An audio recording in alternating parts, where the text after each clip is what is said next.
Hey guys, this is Dr. Hub. In case you haven't subscribed, please do subscribe for updates. Now we'll focus on the thrombus. So thrombus is there's a development. Usually it's related to the components of the virtuous triad that includes the endothelial injury. So going in this detail, there is it can be by toxins, hypertension, as well as the inflammation and metabolic products. It is associated with the endothelial activation. And next is it changes the endothelial gene expressed that favor the coagulation.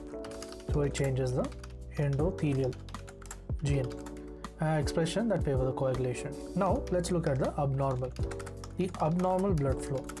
So abnormal blood flow, it includes the stasis or the turbulence. So stasis or the turbulence. So the example here, it includes due to aneurysms. So it may be due to the aneurysms. Next is the atherosclerotic plaques. Then the third component is the hypercoagulability. So in this hypercoagulability, there is either primary, that is factor V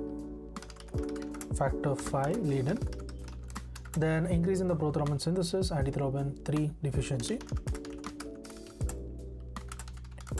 Next comes the secondary, that includes the bed rest tissue damage, malignancy, and the development of the antiphospholipid. So antiphospholipid antibodies. So this includes the antiphospholipid antibody syndrome or the antibodies against the platelet factor 4. Heparin complexes, heparin-induced thrombocytopenia. The thrombi, it can propagate, resolve, or can become organized or embolized.